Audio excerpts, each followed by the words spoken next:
Денеска во јавноста излегоа првите информации, кои што велат дека речиси половина милион имиња на избирачкиот список ќе треба да се проверат.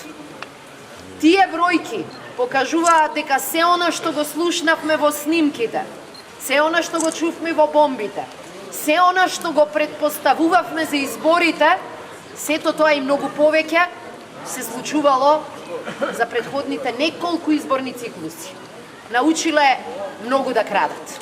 Научиле да крадат не само пари од буџетот, туку научиле многу да ги крадат граѓаните од нивното право да одлучуваат кој ќе ја води оваа држава. Тоа веќе не смее да поминува. Тоа веќе не смее да и се случи на Македонија.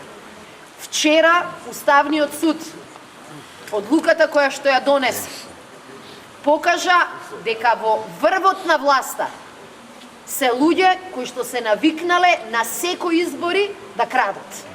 И заради тоа што крадат на избори, и заради тоа што за прв пат некој го истражува тој криминал, сега сакаат да најдат начин да бидат помилувани за тој криминал. Во Македонија мора да почнат криминалците да се плашат, а народот да владее. Затоа ќе обезбедиме чист избирачки список, затоа ќе обезбедиме правда и затоа ќе обезбедиме оние кои краделе гласови или пари на граѓаните, на крај да ја носат одговорноста на тој начин што ќе бидат и политички и кривични одговорни.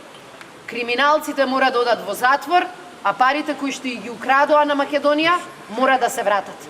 Тоа е тешка задача, но заедно со граѓаните убедени сме дека може да ја направиме. Нашата цел ќе биде од буџетот да двоиме од 20 до 30 милиони евра во првата година, па се до 50 милиони евра во последната четвртата година од мандатот на поддршка на мали и средни фирми низ цела Македонија. Дополнително за младите ќе обезбедиме низ регионални бизнис инкубатори секој што ќе сака да почне бизнис да добие од државата не кредит, туку грант, помош почетно од 10.000 евра за да тука останат и да пробаат овдека да го развиваат својот бизнис.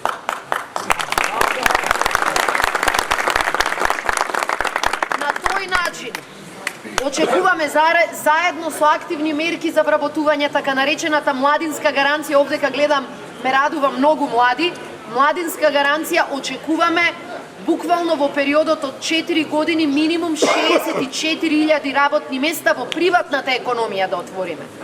Целта нема да ни биде Македонија да стане земја со најниска минимална плата како што е сега. Да работат 8, 10 и повеќе часа за 8.000 денари. Не, целта ќе ни биде со законот да ја зголемиме минималната плата, а просечната плата во Македонија да изнесува над 29.000 денари.